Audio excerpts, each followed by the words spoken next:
Oi, pessoal, sou o professor Dantas, da Universidade de Brasília, e desenvolvi esse canal aqui para dar suporte ao desenvolvimento das disciplinas, principalmente nesse momento de pandemia, em que nós estamos trabalhando fundamentalmente com atividades remotas.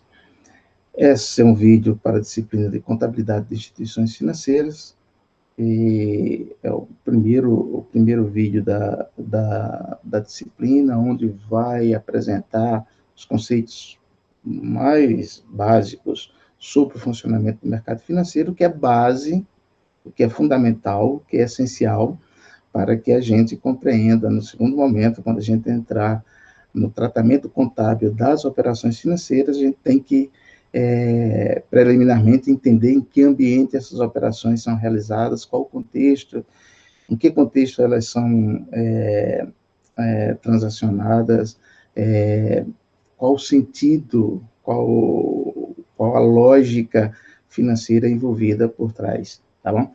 Então, vou compartilhar com vocês um vídeo aqui.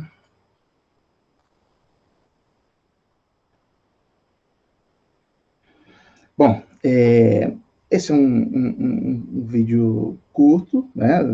Está longe de ser profundo o suficiente para você compreender toda a essência do funcionamento do mercado financeiro, mas vai ser, como eu te disse, como eu falei para vocês, assim, o fundamento para que nós compreendamos depois as operações, que vai ser o nosso foco de tratamento quando a gente for entrar na parte contábil propriamente dita, né? Então, a gente vai discutir aqui alguns conceitos básicos do sistema financeiro. Para isso, pessoal, é importante a gente resgatar um pouco como é que surgem os sistemas financeiros, um pouco de visão histórica do desenvolvimento desses modelos econômicos ao longo dos tempos. Bom, se a gente voltar nos primórdios, né, o que existia? Existia o que a gente chama, assim, de economia de trocas, né? Economia de trocas, então, alguém, um camponês produzia batata, então, por exemplo, ele produzia batata, mas às vezes ele precisava adquirir outro tipo de alimento, ou outro tipo ou uma lã, ou um couro, ou qualquer outro tipo, um ferro, uma ferramenta, não interessa, qualquer outro tipo de produto. Ou seja, o que ele tinha? Ele tinha batata, né? Quer dizer, então, se ele quisesse adquirir esse outro produto, na realidade ele teria que encontrar alguém que tivesse esse produto e que aceitasse trocar por batatas. Então, assim, o que a gente tinha era esse mecanismo, em um período bem rudimentar, obviamente, dos modelos econômicos, mas, assim, era como se vivia em comunidades também, né? Mas, assim, fundamentalmente, se sobrevivia as relações econômicas se davam por meio de trocas. Qual era o grande problema dessa economia de trocas? Primeiro, essa obrigatoriedade de desejos simétricos, ou seja, eu tenho batata, eu tenho disponibilidade de oferecer batata, e eu tenho que encontrar alguém que, por exemplo, tenha carne em abundância e que tenha o desejo de ceder carne em troca de batata. Ou seja, eu não só tenho que encontrar alguém que tenha carne em excesso, né, e eu tinha que encontrar essa pessoa, como essa pessoa também tinha que ter desejo absolutamente simétrico em relação ao meu. Depois, a gente tinha um segundo problema. O segundo problema é o seguinte: além dessa necessidade desse desejo simétrico, a gente tinha um segundo problema, que era a indivisibilidade dos bens. Então, por exemplo, eu tinha batata e a outra pessoa cedia carne. Então, por exemplo, os bens, eles não eram divisíveis, né? Quer dizer, então, assim, por exemplo, vou trocar a carne por um boi. Eu queria comprar um boi para ajudar a arar a minha terra. Ou seja, eu tinha que comprar um boi, esse boi eu tinha que entregar tantas batatas, e que as batatas quanto fosse necessário, ou seja, não era divisível. Por exemplo, se alguém quisesse trocar boi por ferramentas. Quantas ferramentas por quantos bois, entendeu? Porque você não tinha como, não, é 0,75 bois, 0,75 ferramentas. Você não tinha essa possibilidade, né? Então, você tinha a obrigatoriedade de desejos simétricos, a indivisibilidade dos bens, o difícil equilíbrio entre oferta e demanda. O que acontecia? Era absolutamente comum em determinada região você produzir mais batata, então você tinha um excesso de batata, abundância de batata. E aí o equilíbrio entre oferta e demanda não era tão simples assim, né? Então, determinadas regiões que você produzisse mais um determinado tipo de produto, você tendia a ter abundância em relação àquele e falta de outros produtos, né? Então, se é uma região que não produz arroz, você não tinha como adquirir arroz, né? Então, coisas desse tipo. E dificuldade de poupança e investimento. O que é que acontecia? Eu produzia batata, eu tinha uma superprodução de batata nesse período. Só que batata, você tem que consumir a batata dentro daquele prazo em que a batata não estraga, né? Não fica eventualmente impróprio para consumo, né? Então você não conseguia guardar de forma indefinida, assim, você não conseguia fazer investimento, ó, produzir muito esse ano, então vou guardar para o próximo ano, porque se no próximo ano eu tiver um período de pouca produção, eu tenho algo acumulado e que vai suprir as minhas necessidades. Essa possibilidade não existia, né? Então, isso aí era os períodos mais rudimentares dos sistemas econômicos, que era essa economia de trocas. Depois foi criada a moeda. E quando a moeda foi criada, ela foi um salto espetacular para o funcionamento desses mercados. Ela foi criada, a moeda funcionou, portanto, como um meio de troca, né? Então, assim, por exemplo, então eu poderia trocar batatas por moedas e a partir das moedas eu podia procurar, eu não tinha que encontrar alguém, eu queria comprar carne. Eu vendia batata, recebia moedas, e com moedas eu poderia procurar quem tinha carne que eventualmente não tinha interesse em adquirir batatas. Então, assim, a moeda facilitou todo, e aí foi esse avanço que se deu em relação ao modelo anterior, né? A criação de moedas criou a unidade de conta, né? Por exemplo, unidade de conta quanto? Por exemplo, quanto equivale 1 quilo de batata? Então, assim, por exemplo, você começa a dar valor para as coisas. E aí você começa aquela questão da indivisibilidade dos bens que a gente tinha no item anterior, aqui eu passo a ter, a partir das moedas, assim, por exemplo, quanto eu preciso para comprar um boi? Para comprar um boi eu preciso de tantas moedas. Então, essas tantas moedas, eu tenho que vender quanto de batata, com mais alguma coisa que eventualmente eu tenha sobrando, que seria suficiente para juntar moeda equivalente à aquisição de um boi. Então, assim, isso foi um avanço muito grande para o funcionamento dos sistemas econômicos, que foi a criação da moeda. E essas moedas também funcionavam como reserva de valor. Então, é muito comum você assistir em filmes antigos, e não tão antigos assim, por exemplo, tempo em que as pessoas, bom, quem for um pouco mais velho vai lembrar que, não, vocês nunca viram isso, mas existia um gibi que era o Tio Patinhas, né? O Tio Patinhas era o pato mais rico do mundo, né? E o Tio Patinhas, ele juntava, assim, ele era pão duro, mão de vaca, né? E ele juntava tudo, ele economizava tudo, e ele economizava moeda, ele tinha uma caixa forte para guardar moedas, né? Então, assim, a moeda, com a criação da moeda, foi possível criar a ideia de reserva de valor.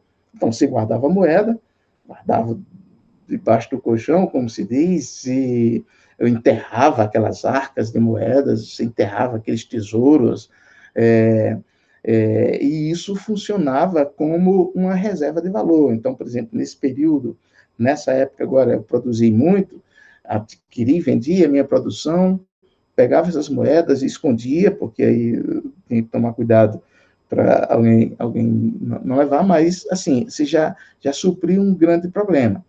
Só que essa moeda era, de certa forma, estéril, né? Quer dizer, o que é que a gente disse como que essas moedas eram estéreis? Ela guardava. mas ela não gerava nova riqueza. Ela simplesmente preservava aquela riqueza, você guardava a moeda. Então, quando você fosse para o próximo ano, você tinha as mesmas moedas que você teve no período anterior, você não tinha a propensão, assim, o incentivo ao desenvolvimento econômico. Ele era simplesmente um processo de acumulação. Foi um avanço muito grande em relação ao estágio anterior, que era o de economia de trocas, mas estava longe de ser algo sofisticado. E aí a gente entra no terceiro estágio. O terceiro estágio é a economia com o mercado financeiro, que é o que a gente tem até hoje, né?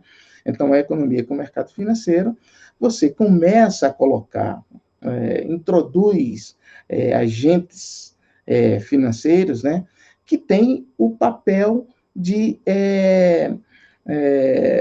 como é que eu posso dizer, intermediar intenções e desejos entre os agentes econômicos. Por quê? Com a criação da moeda, eu, digamos, produzi muito, economizei moeda, guardei, coloquei dentro de uma arca, escondi, mas, eventualmente, por quê? Porque eu não tenho desejo de fazer, aumentar a produção, aquilo ali é suficiente, só isso que eu quero.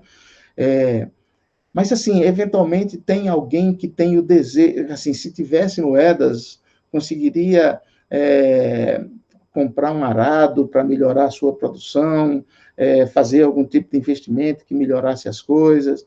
Então, assim, por exemplo, na realidade,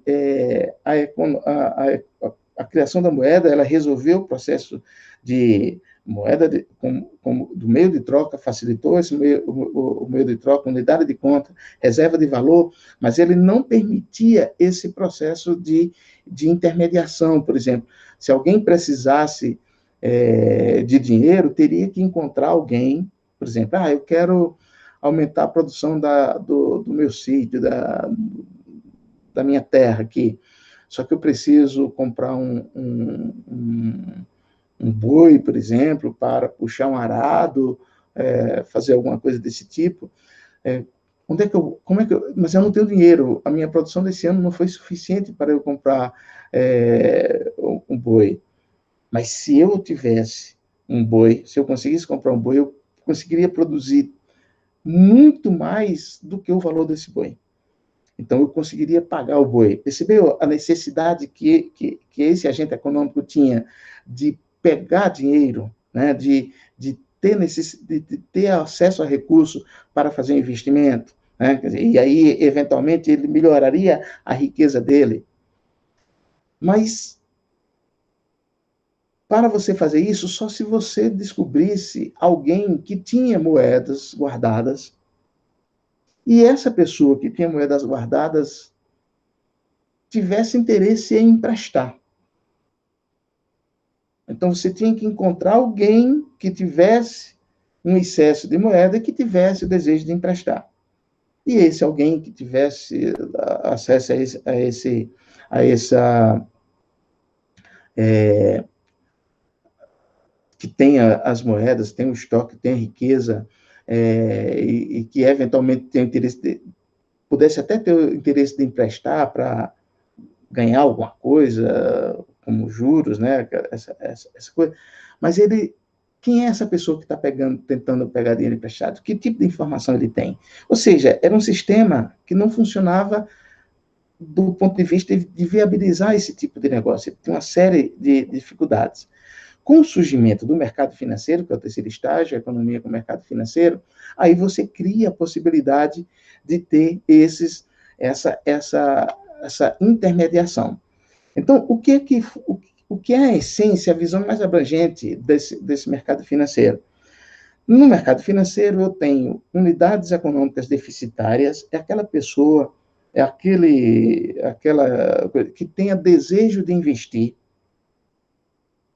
que se tivesse recurso, ele compraria o boi, melhoraria a produção dele muitas vezes mais. Mas ele precisa de recurso. E como ele não tem acesso a esse recurso, ele não investe, e aí, como ele não investe, ele não melhora a produção, e aí fica aquele processo de estagnação. Por outro lado, eu tenho o tio Patinhas da vida, né? Quer dizer, eu tenho aquele agente econômico que é superavitário, são as unidades econômicas superavitárias. em que ela tem um desejo de investir inferior à capacidade de poupança, ou seja, ele tem uma poupança, que são as moedas que ele guardou, né, ou tem recurso, economizou tudo isso, está guardado, mas ele não tem necessidade de investir, ou seja, aquele recurso fica um recurso estéril, ele não rende, ele não gera nova riqueza. Né? Então, eu tenho esses dois agentes deficitários e agentes superavitários. E o que é o mercado financeiro dentro dessa visão mais abrangente possível que a gente está discutindo aqui? É um conjunto de instituições e instrumentos destinados a possibilitar a transferência de recursos entre os ofertadores para os tomadores, criando essas condições de liquidez do mercado. Ou seja, essa instituição financeira vai funcionar como um local onde entidades econômicas deficitárias e entidades econômicas superavitárias vão se dirigir, ou seja, ele não vai procurar no meio da rua, olha, por exemplo, quem quer me emprestar dinheiro, ninguém vai na rua desse jeito, andando na cidade, procurando.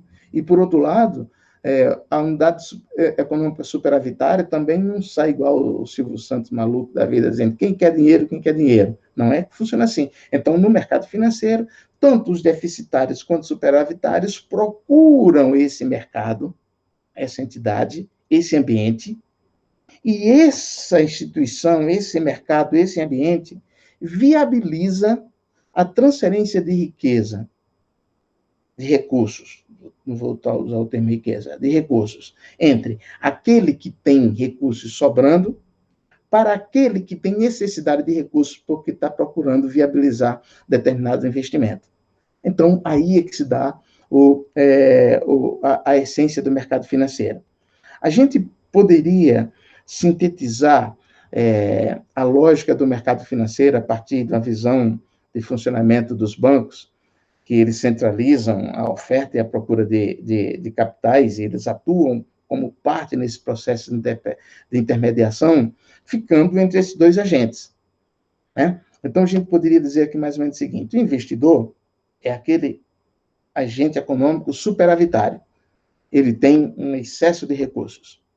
Então, quem tem um excesso de recursos procura uma instituição financeira e repassa os recursos para essa instituição financeira. Essa é a lógica. A instituição financeira, em troca, devolve, num prazo determinado, acordado, o dinheiro, que é o principal que o investidor entregou para essa instituição financeira, acrescido de uma taxa de juros I. Ou seja, se o investidor guardasse o dinheiro debaixo do colchão, no período seguinte ele teria só o dinheiro, só o capital, só o principal.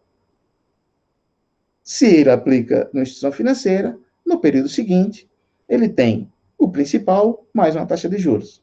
Além disso, pelo fato de utilizar a instituição financeira, ele escapa do risco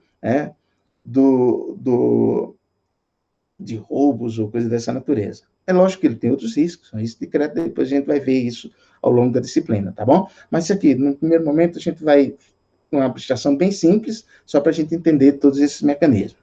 Então, é isso que se dá a primeira ponta. A instituição financeira, se ela pegar o dinheiro do investidor, pegou 100 dinheiro do investidor e guardou no cofre, e no período seguinte tiver que devolver a esse investidor o principal mais os juros, ela está perdendo dinheiro. É lógico que ela não pode fazer isso. Né? Porque aí é o seguinte, o investidor depositou 100, ela guardou no cofre, fechou o cofre, passou a chave. No período seguinte, o investidor vem, me dá meu dinheiro e mais os juros. Digamos que era 100 e agora vai ser 100, tinha 5 de juros. Então, ele vai devolver os 100, que estava lá no cofre, e vai tirar mais 5 do bolso, como se estivesse perdendo. Aqui a instituição financeira, o banqueiro, ele estaria tirando do bolso e perdendo esses 5 reais. É claro que não funciona assim, tá bom? Na realidade, aqueles 100 que o investidor deixou na instituição financeira, lembra que a instituição financeira é esse ambiente em que tanto quem tem recursos, que são os entes superavitários, quanto quem tem necessidade de recursos, que são os agentes econômicos deficitários, procuram para viabilizar suas operações. Ou seja, para essa instituição financeira, ela pega esses recursos do investidor e, a partir de uma demanda de um tomador, ela repassa esse recurso para um tomador. O tomador é aquele cara que está querendo comprar um boi, comprar um arado para melhorar a produção, porque vai melhorar a rentabilidade dele, ou qualquer... Eu estou pegando aquele caso ali da produção para ficar num encadeamento histórico mais simples, mas é qualquer tipo de investimento, ou seja, o tomador, ele pega esse recurso que, em tese, veio lá do investidor. Mas o tomador não sabe nem que investidor é esse. Como investidor, não sabe nem que tomador é esse. Na realidade, só a instituição financeira é que funciona como esse agente intermediário. A instituição financeira entrega esse recurso para o tomador, mas em troca, no futuro, ela vai receber esse capital de volta com juros. Só que os juros não é aquela taxa de juros I que ele está pagando ao investidor, é a taxa de juros I mais X. Ou seja, é como se eu pegasse dinheiro do investidor pagando 5% e emprestei dinheiro para o tomador cobrando 9%. Então, o I mais I seria o 5 mais 4, né? Então, 9. Então, assim, por exemplo, e aí, onde é que estaria o lucro do banco nesse caso? Os 4. Os 4 é o que a gente chama, mais popularmente, de uma forma bem simplificada, nesse primeiro momento, de spread. Esse é o ganho do banco. O banco ganha dinheiro, na realidade, intermediando essas operações entre o investidor e o tomador. Esse é o ganho do banco, tá bom? Então, ele tem um conjunto de operações passivas quando ele pega dinheiro do investidor, é uma operação passiva. Quando ele empresta dinheiro para o tomador, isso é uma operação ativa. E onde é que está o ganho do banco?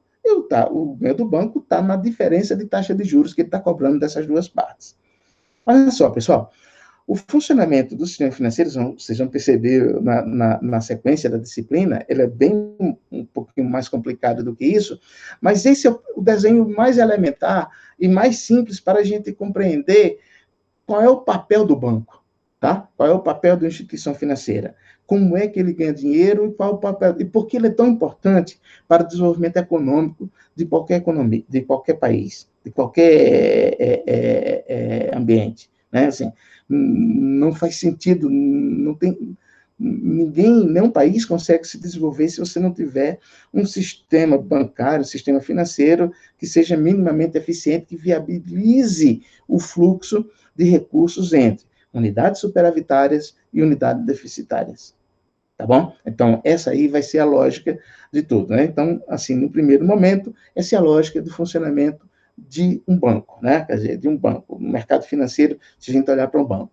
Mas se a gente olhar dentro do mercado financeiro, tem uma outra coisa que faz parte da visão mais abrangente do mercado financeiro, que é o mercado de capitais. No mercado de capitais, os recursos saem do investidor direto para o tomador.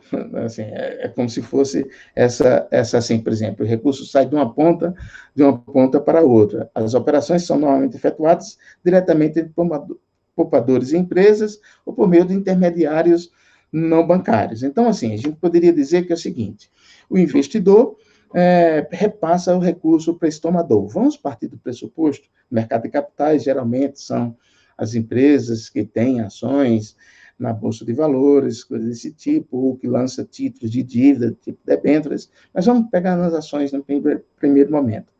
Perceba que naquele caso anterior, em que a gente discutiu o papel da instituição financeira, banco, propriamente dito, o investidor não sabe nem quem é que está na outra ponta, o que é que o banco está fazendo com o dinheiro dele, né? Quer dizer, para quem está passando e sob que condições, né?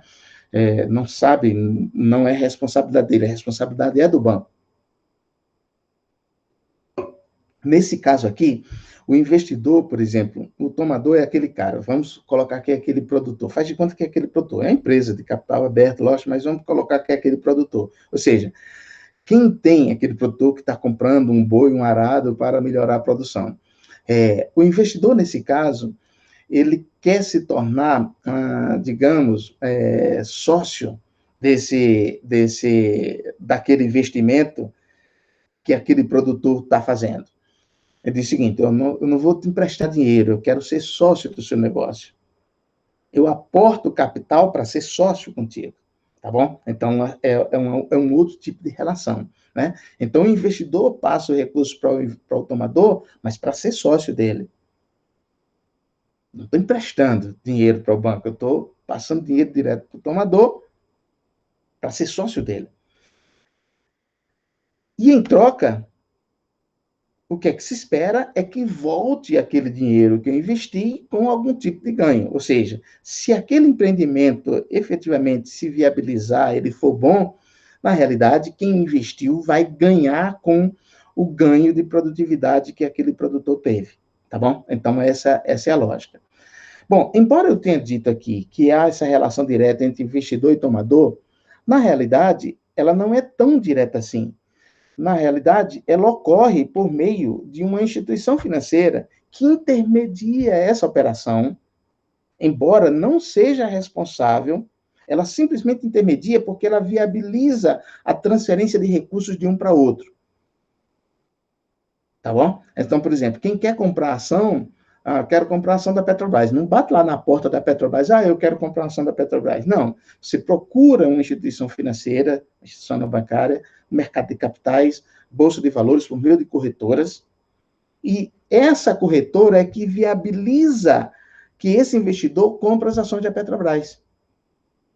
Então, assim, o dinheiro vai lá para a Petrobras, mas não vai direto do bolso do investidor, batendo na porta, transferindo para a conta da Petrobras. Ela se dá por meio desse mercado. Esse mercado de capitais, ele, portanto, ele vai funcionar como um ambiente em que quem tem interesse de ser sócio, adquirir participações e outros investimentos, e quem tem interesse em adquirir capital por meio de capital de risco, por meio de novos sócios, procuram para viabilizar essa transferência. Ou seja, o mercado financeiro, nesse caso, e aí mais especificamente o mercado de capitais, por meio do arranjo, bolsa de valores, corretoras, etc., é esse mercado que viabiliza esse desejo de transferência de investimento objetivo entre investidor e tomador.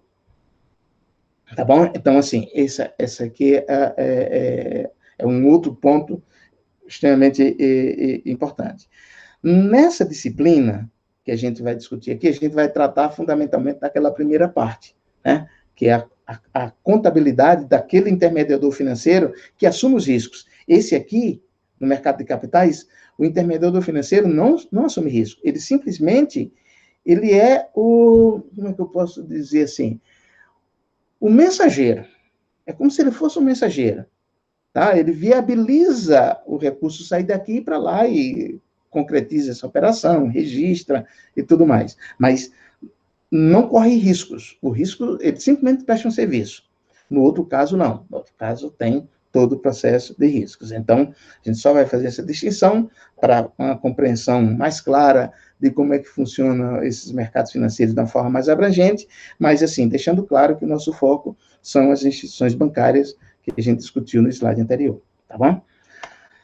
Bom, preceitos de funcionamento do mercado.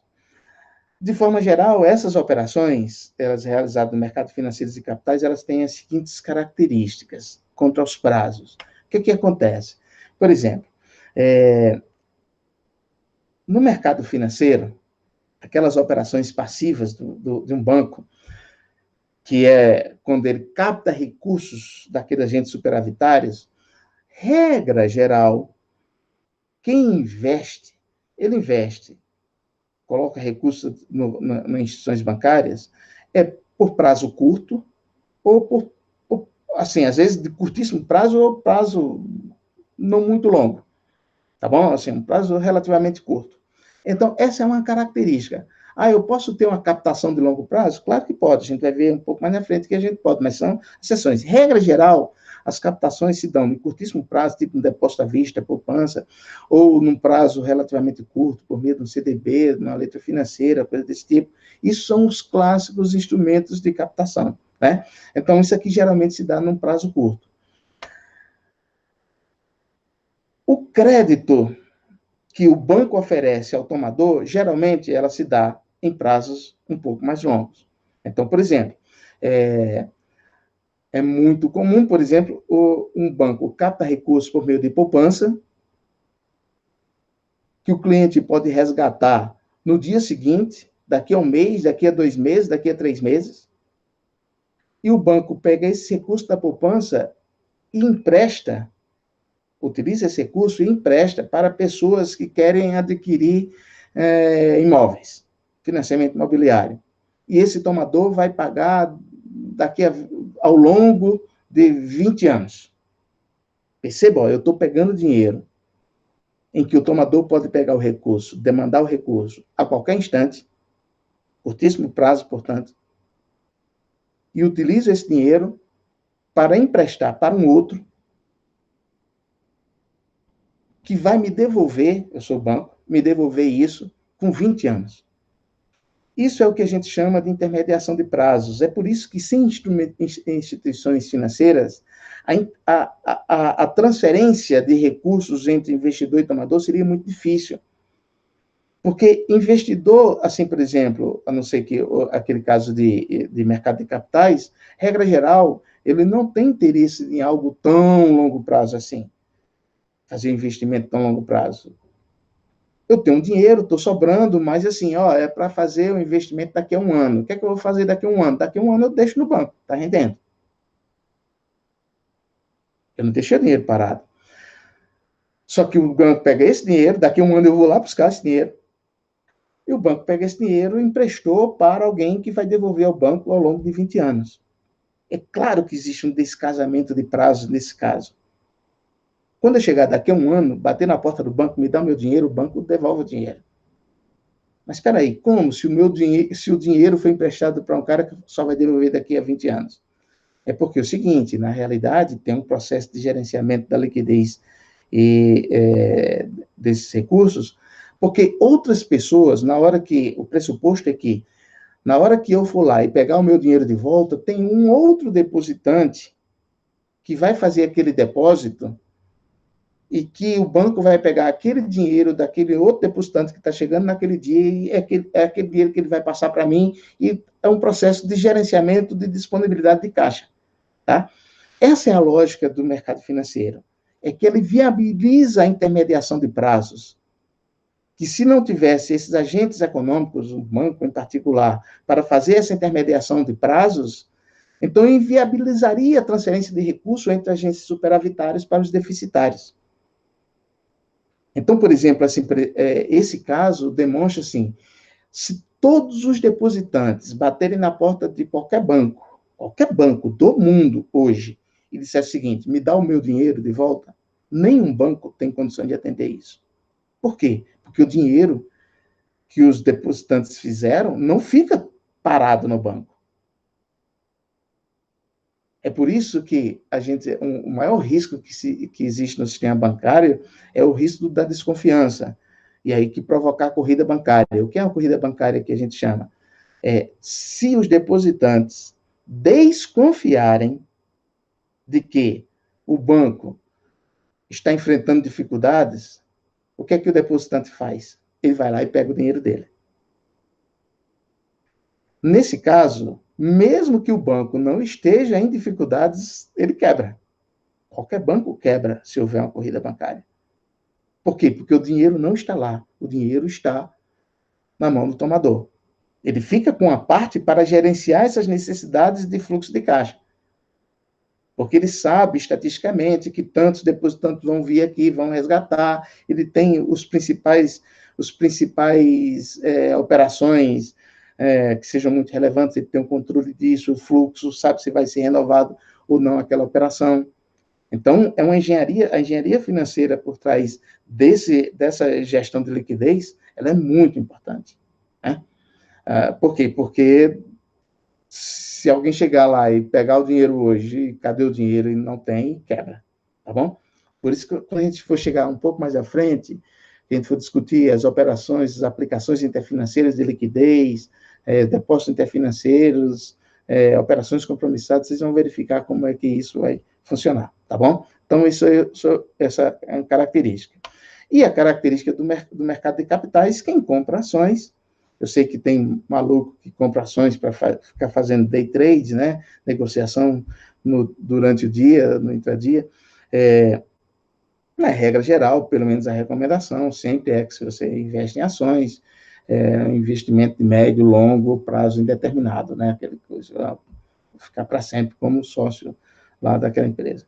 Então, isso aí dá a ideia das características das diferenças entre esses mercados. Lembrando, nosso foco vai ser no primeiro e no segundo bloco, que são esses dos bancos.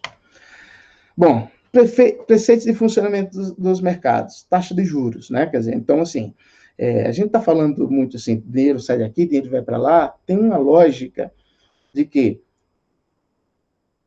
dinheiro tem custo, né? Não existe almoço grátis, né?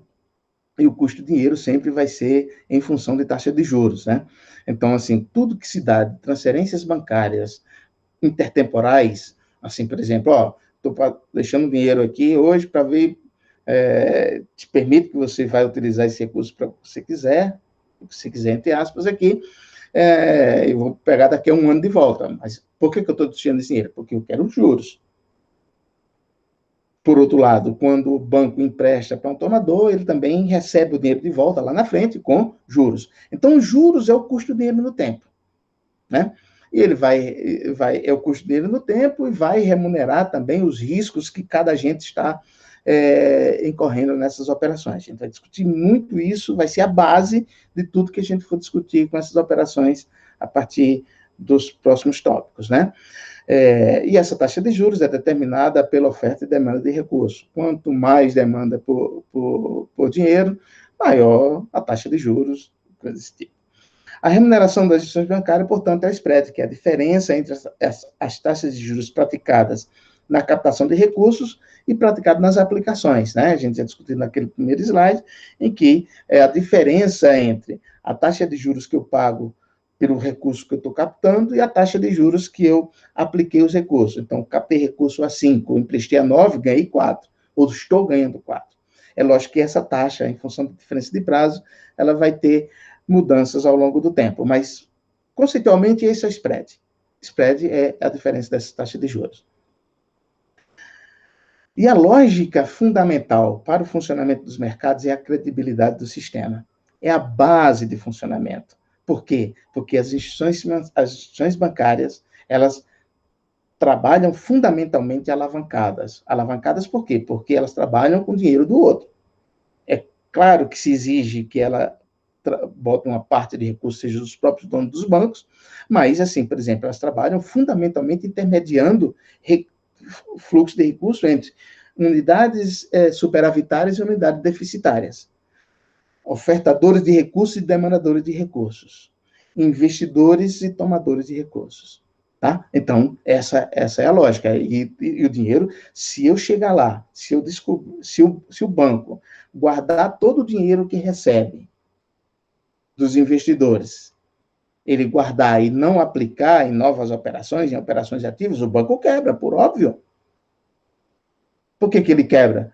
Porque simplesmente vai ter que remunerar o investidor e não está ganhando dinheiro em relação àquilo. Está tirando dinheiro do próprio dono.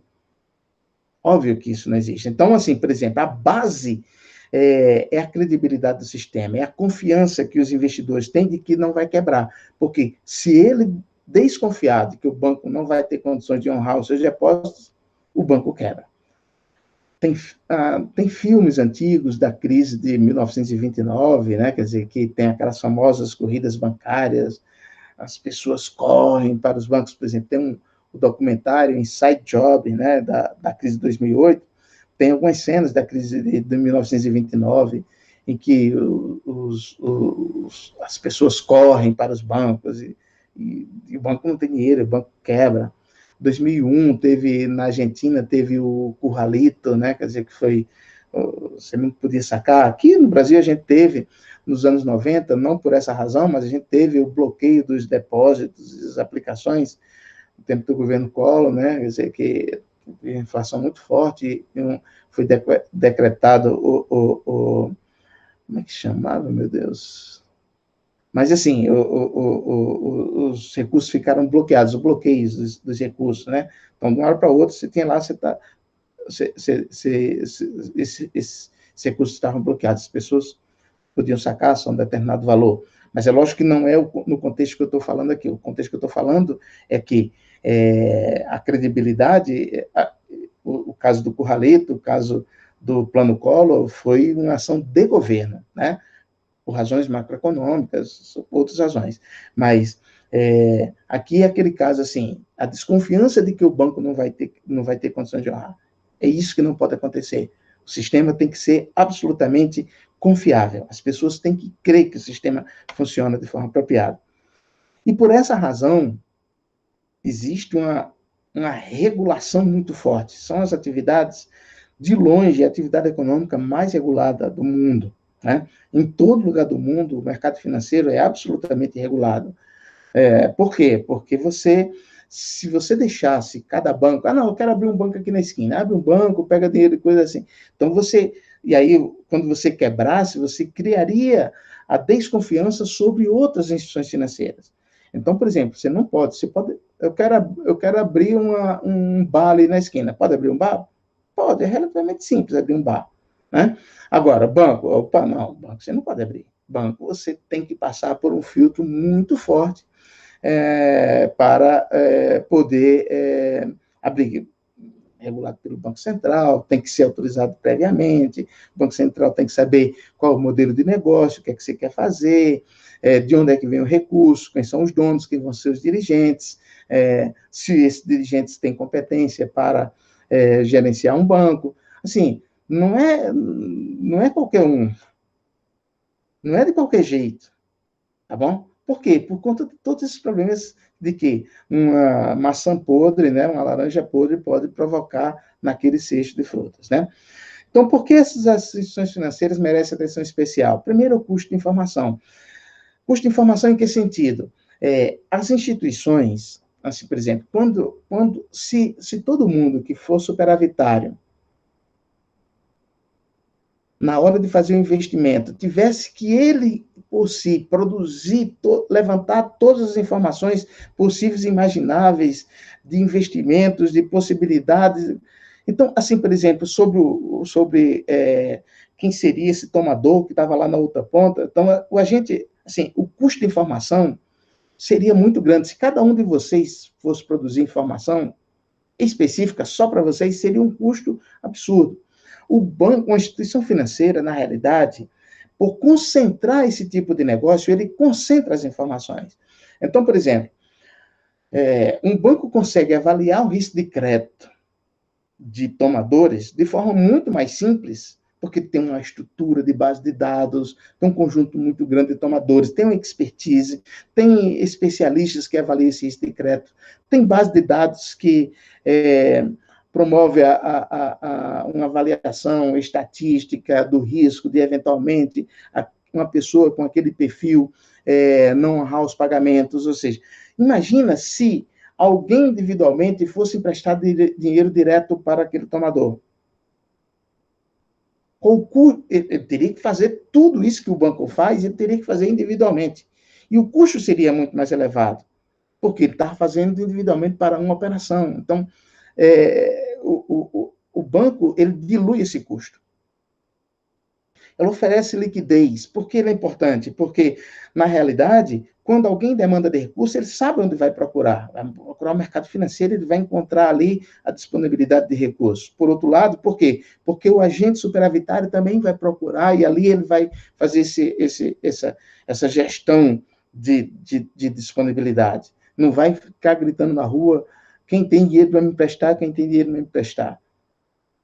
E o superavitário não vai bancar o Silvio Santos, quem quer dinheiro, quem quer dinheiro, quem quer dinheiro. Risco de variação de preços.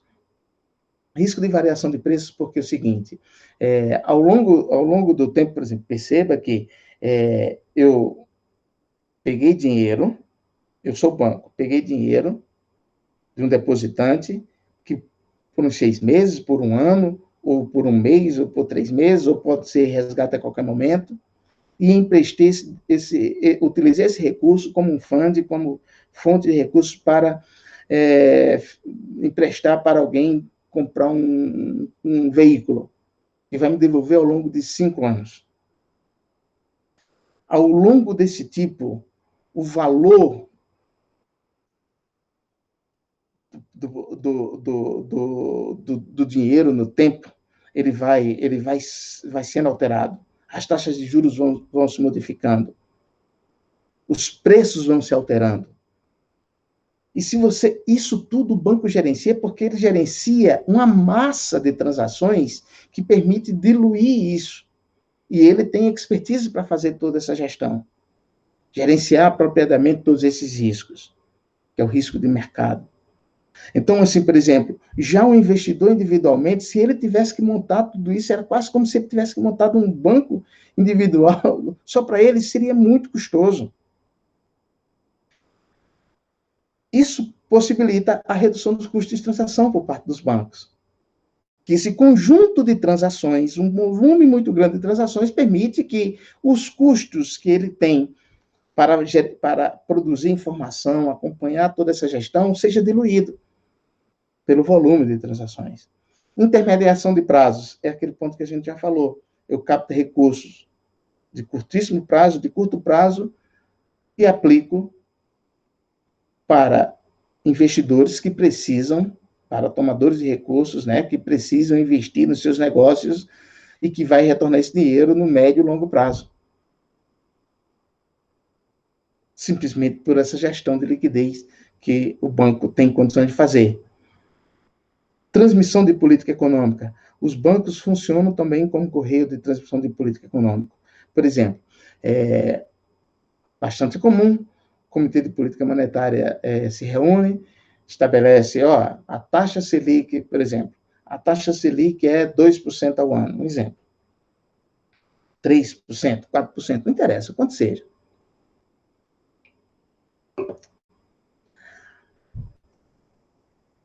As pessoas comuns não entendem que, por exemplo, quando o Copom define uma taxa de juros daquela, na realidade, aquilo não se dá por mágica. Assim, não é o decreto divino também que, de uma hora para outra, não, está resolvido. Então, por exemplo, o Copom diz que é 2%, é 2%. Não, não é isso. Essa operação se dá por meio de transações realizadas no sistema, umas transações realizadas pelo Banco Central por meio de títulos públicos, né? Carteira, operações realizadas entre o Banco Central e o mercado em que ele consegue regular. Por exemplo, se o mercado estiver atuando com a taxa de juros acima dessa, como o Banco Central estabeleceu que é 2, ele tem um mandato, o Copom estabeleceu que é 2, o Banco Central vai realizar as operações fornecendo recursos por meio de transações com títulos públicos, né? Recursos aos bancos mais barato, ou seja, e aí esse recurso vai chegar a 2. Por outro lado, se o mercado estiver tratando com taxas de juros um pouco mais baixo, o Banco Central vai atuar na outra ponta e vai aumentar essa taxa de juros para 2, ou seja, porque essa taxa de 2% é a taxa que o Comitê de Política Monetária entendeu como uma taxa de juros que atende os interesses da política monetária, que não vai gerar inflação e que vai controlar as expectativas macroeconômicas e tudo mais. Ou seja, mas isso se dá por meio dessas operações que são realizadas com as instituições financeiras. É lá que é operacionalizado. Tá? Alocação de crédito. Os bancos viabilizam também determinadas decisões de alocação de crédito. Então, por exemplo, existem determinações de que a gente diz os recursos captados em poupança devem ser direcionados para financiamentos imobiliários. É também uma parte para crédito rural, mas hoje em dia principalmente para crédito imobiliário. Para crédito rural, por conta do Banco do Brasil e tudo mais. Mas captou em poupança, você tem que ter investimento em crédito imobiliário. Tantos por cento do que você capta em poupança, você tem que direcionar para crédito imobiliário. Então, você aloca... E de onde é que sai isso? Uma decisão de país, né, de governo, política, estabelecido o seguinte, que há um interesse em que, por exemplo, olha, você permite a captação de recursos de poupança, que não tem nem tributação existe sobre essas operações, mas, assim, uma parte desses recursos vão ser, e são recursos baratos para os bancos, mas uma parcela desses recursos tem que ser investida em financiamento imobiliário. Por quê? Porque existe interesse da nação em que seja um setor que tenha algum tipo de fomento a esse desenvolvimento, né? Isso acontece também para o crédito rural. Nesse momento agora que a gente viveu de pandemia, houve uma série de ações, de políticas voltadas exclusivamente para o atendimento às necessidades de capital de giro das empresas, para que essas empresas não quebrassem de forma absoluta durante a pandemia. Ou seja, isso tudo é viabilizado por meio dessas instituições financeiras. E aí você vai tendo a ideia da grandeza e da importância dessas instituições para o funcionamento da economia. Transferência de riqueza entre gerações ou intertemporais. Então, por exemplo, você economiza hoje para a sua aposentadoria, então você viabiliza um determinado fundo de investimentos, ou as aplicações que você guarda para a sua aposentadoria, né? Ou seja, então essas transferências, assim, que antigamente você guardava, antes do mercado financeiro, guardava em moedas debaixo do colchão, aquilo era reserva de valor. Hoje, você não precisa guardar aquilo, você utiliza os mecanismos do sistema financeiro, e dentro desses mecanismos você transfere riquezas entre gerações, né? Quer dizer, que seja para você mesmo, que seja para os seus filhos, e aí você possibilita, né? Bastante comum, hoje a pessoa nasce, cria um plano de previdência para o seu filho, para quando ninguém sabe como é que vai ser o futuro amanhã, e mesmo você aproveita algum ganho adicional que você tem hoje, cria um fundo, uma previdência privada, ou alguma coisa desse tipo, e vai criando, vai comprando, vai criando uma carteira de ações, você vai criando expectativas para transferência de riqueza intertemporal, né? Quer dizer, o intergerações.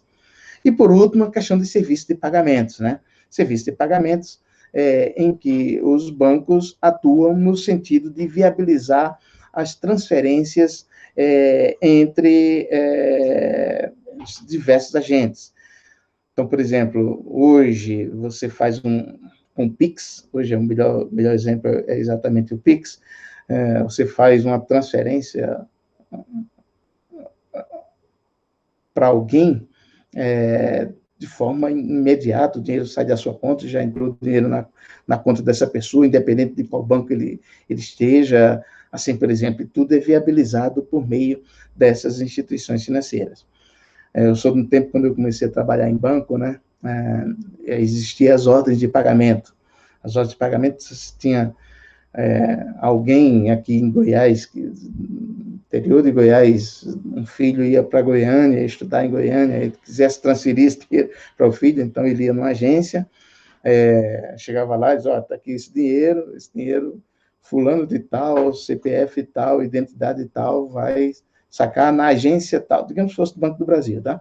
Na agência tal do Banco do Brasil, lá em Goiânia. Então, a gente preparava aquilo lá, fazia um telex, fazia por meio do telex essa ordem de pagamento. Telex, alguém já deve, acho que vocês nunca ouviram falar, mas telex era uma espécie de máquina de escrever que você digitava ali e essa ia por meio de transmissão, não me pergunte, mas eu sei que isso chegava lá, tinha um códigozinho que é uns papeizinhos meio furadinho, né?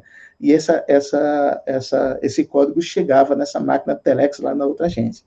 Então, lá ficava estabelecido, o filho dessa pessoa chegava lá na agência do Banco do Brasil, lá em Goiânia, e dizia o seguinte, olha, eu estou procurando uma ordem de pagamento enviada, meu nome é fulano de tal, CPF tal, e aí a agência ia lá e identificava. Hoje em dia, tudo é do celular. Aquela ordem de pagamento já era um serviço de pagamento. Depois nós tivemos os DOCs, as TEDs, que facilitaram de forma substancial. E agora a gente tem o Pix. tudo se dá por meio dos sistemas econômicos. Então, um agente econômico fecha um negócio e transfere recurso agora na hora. Então, assim, pensa o que é que seria, como é que seria o funcionamento da economia sem esse tipo de instituição. E aí dá a grandeza, a importância dessas operações. Por isso que ela é tão regulada, né? Tão controlada. Relações sintéticas dessas operações bancárias. Dito tudo isso, pessoal, a gente pode concentrar que é o seguinte, um banco, ele utiliza basicamente dois tipos de recursos. Um recurso do capital próprio, são os recursos aportados pelos próprios donos do banco, e ele pega recursos de terceiro, que são aqueles agentes superavitários que depositam, né, que é capital de terceiros, fazem os depósitos lá, as aplicações. Tá? Então, eles pegam esses recursos. Esses recursos, tanto o próprio quanto terceiros, ele tem que manter alguma coisa, depois a gente, parte de capital lá na frente a gente vai discutir, mas ele vai aplicar em ativos. Esses ativos vão render, né? Esses ativos, né? Então, eu pego os recursos, esses recursos vão ter que ser aplicados, né? Esses investimentos, eles vão render. É o que a gente chama de receita de juros. Por outro lado, aquele capital de terceiros que eu captei dos agentes superavitários, esses ativos são os empréstimos que eu fiz para os agentes, depois vai ter outro tipo de ativo que a gente vai falar. Mas aquilo vai render juros. Os meus passivos vão gerar despesa, né? Eu tenho que pagar, eu tenho que devolver o principal, mas eu tenho que devolver o principal com juros, né? A gerar despesa. A diferença entre essa receita e a despesa é o resultado da intermediação. E esse resultado da intermediação é a remuneração do capital próprio, é a remuneração do banco, né? É o dinheiro, é o retorno que o banco tem, né? Então, de uma forma bem sintética, bem simples, essas seriam as relações de um funcionamento de instituições bancárias, tá bom? Assim, esse primeiro vídeo, pessoal, ele tinha um propósito simplesmente de possibilitar a primeira compreensão de como é que se dá o funcionamento do mercado financeiro, das instituições bancárias em particular, para a gente se situar onde é que a gente está, para a gente saber onde é que a gente está colocado, tá bom? Lembrando que o nosso foco é a contabilidade de operações, mas eu não tenho condições de discutir as operações sem antes ter um pouco de fundamento, de base sobre o que representam essas operações. Bom, pessoal, esse primeiro vídeo era isso. Até a próxima.